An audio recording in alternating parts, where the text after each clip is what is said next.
اور چند ٹکوں کی خاطر، چند پیسوں کی خاطر اگر مسلمان کو اپنا ایمان بیچنا پڑے تو فوراً سب سے پہلے اپنا ایمان بیچ دے گا۔ جب انسان رشوت لیتا ہے تو کیا کرتا ہے؟ کچھ پیسے آ رہے ہوتے ہیں نا، 500 روپیہ، 1000 روپیہ، 10,000 روپیہ، 20,000 روپیہ، رشوت لے لی، لیکن اس کے نتیجے میں کیا کیا؟ اپنا ایمان بیچ دیا۔ یہ ایمان کی قیمت ہے۔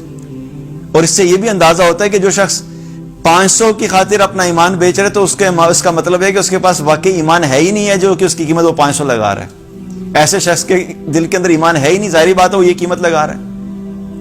تو دیکھا جائے تو ہماری زندگیوں کے اندر چونکہ ایمان کی قیمت نہیں ہے، اس لیے ہم چھوٹی چھوٹی چیزوں کے اوپر کیا کرتے ہیں؟ اپنے ایمان کو بیچنے کے لیے تیار ہو جاتے ہیں۔ اور صحابہ کرام کے نزدیک وہ اتنی قیمتی چیز تھی، اس لیے انہوں نے کسی چیز کی قربانی دینے سے بھی دریغ نہیں کیا۔ مصعب بن عمیر رضی اللہ عنہ جب مسلمان ہوئے تو کیا تھا؟ ایمان کی دولت ملی۔ اس سے پہلے باقی ساری دولت تھی، مال بھی تھا، اچھے کپڑے بھی تھے، اچھا لیوش لیونگ سٹائل بھی تھا، سب کچھ تھا، ایمان کی دولت نہیں تھی۔ جب مسلمان ہوئے تو ایمان کی دولت نصیب ہوگی۔ اب ایک طرف دنیا کی ساری دولتیں اور وہ قیمتی چیزیں، اور دوسری طرف ایمان جیسی قیمتی چیز۔ تو جب سچویشن آئی اب ڈیسیژن کرنا ہے کہ اگر اپنا ایمان بچاؤ یا دنیا کی زندگی اور دنیا کی دولت بچاؤ، تو کیا ہوا؟ جب ان کی والدہ نے کہا کہ تم اسلام کو چھوڑ دو، انہوں نے کہا جی میں اسلام نہیں چھوڑ سکتا۔ انہوں نے کہا اگر تم اسلام نہیں چھوڑو گے، دین نہیں چھوڑو گے، اپنا جو نیا دین تم نے اختیار کیا ہے، تو تمہیں پھر گھر سے نکلنا ہوگا، گھر سے نکل جاؤ۔ اور جب وہ گھر سے نکلنے لگے انہوں نے کہا ٹھیک ہے میں گھر سے نکل جاؤں گا، لیکن میں اسلام نہیں چھوڑ سکتا۔ اور جب گھر سے نکل رہے تھے تو کیا تھا؟ والدہ نے کپڑے بھی اتروا دیے تھے کہ جو کپڑے پہنے نا وہ بھی ہم نے تمہیں دیے ہیں، اتارو یہ کپڑے۔ اور 2 کپڑے پھینکے ان کی طرف ٹاٹ کہ جن سے انہوں نے اپنے آپ کو ڈھانپا، اپنا سطر ڈھانپا اور گھر سے نکل گئے۔ اب کیا ہو رہا ہے؟ 2 قیمتی چیزوں کے درمیان فیصلہ کرنا تھا۔ اگر دنیا کا مال، دنیا کی لیوش لائف، اچھے پرفیومز، اچھے کھانے، اچھے جوتے، اچھے کپڑے، اچھی کمپنی، اچھا گھر، اگر میں اس کو اختیار کرتا ہوں، اس کو پکڑتا ہوں، تو ایمان جیسی قیمتی چیز کو ہاتھ سے چھوڑنا پڑتا ہے۔ اور اگر میں ایمان جیسی قیمتی چیز کو اختیار کرتا ہوں تو یہ دنیا کی ساری قیمتی چیزیں چھوڑنی پڑتی ہیں۔ But he was clear about it کہ کون سی چیز ہے جو واقعی قیمتی ہے۔ انہوں نے کہا ایمان بہت قیمتی چیز ہے، اس ایمان کو میں نہیں چھوڑوں گا، یہ دنیا کی ساری چیزیں مجھے چھوڑنی پڑ جائیں، I am okay with that. انہوں نے سب کچھ چھوڑا اور وہاں سے نکلے اور سیدھے جا کے رسول اللہ صلی اللہ علیہ وسلم کے پاس گئے۔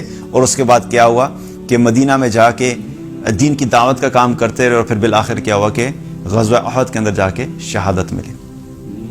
تو ساری جو ہم جن کو قیمتی چیزیں سمجھتے ہیں ان کی نظر میں ان کی کوئی ویلیو نہیں تھی صحابہ کی نظر میں۔ یہ دنیا کا مال، یہ اچھی جابز اور اچھے بزنس، اور میں یہ نہیں کہہ رہا کہ ان کو چھوڑ دینا ہے، یا میں یہ نہیں کہہ رہا کہ یہ کرنا نہیں ہے، لیکن ہم نے کیا کیا بحیثیت مسلمان؟ ہم نے ان چیزوں کو ضرورت سے زیادہ قیمتی اور ویلیوبل بنا دیا۔ یہ ایسے ہی ہے کہ کوئی کچرے کا بیگ پڑا ہوا ہے اور کچرے کے بیگ کو کوئی شخص ہے کہ بھئی یہ $1 ملین کا ہے، تو لوگ ہنسیں گے نا اس پہ کہ بھئی یہ تو کچرا ہے، اس میں گند اکٹھا ہوا ہے، اس کے قریب نہیں کھڑا ہوا جا رہا ہے، اس کی تو اسمیل اتنی خراب ہے، تم کہتے ہو $1 ملین کا ہے۔ تو ہم نے یہ کام کیا ہے کہ دنیا جو ہے اللہ کے نزدیک وہ مچھر کے پر سے بھی کمتر ہے، مرے ہوئے بکری کے بچے سے بھی کم قیمت ہے۔ تو جو کچرا تھا اس کو ہم نے جو وہ اتنی بڑی ویلیو دے دی، اور ایمان جو اتنا قیمتی تھا وہ معاذ اللہ ہمارے نزدیک ایک کچرے سے بھی کم ہے۔ آج مسلمان کے نزدیک ایمان کی کیا ویلیو ہے؟ اگر ایمان واقعی ویلیویبل ہوتا تو ہماری زندگی ایسی نہ ہوتی جیسے ہم گزار رہے ہیں۔ تو یاد رکھیے کہ زندگی میں جو سب سے قیمتی چیز ہمارے پاس ہے وہ ہمارا ایمان ہے، اور اس کی قیمت کے بارے میں اسی وقت پتہ لگے گا جب ہم اس کے بارے میں بات کریں گے، اس کا تذکرہ کریں گے، اس کے بارے میں ڈسکشنز کریں گے۔ اور یہ دنیا کی قیمتی چیزوں کے بارے میں بات کرتے کرتے کرتے کیا ہوا کہ ہم نے اس کو ختم کر دیا۔ ہمیں کیا کرنا ہے؟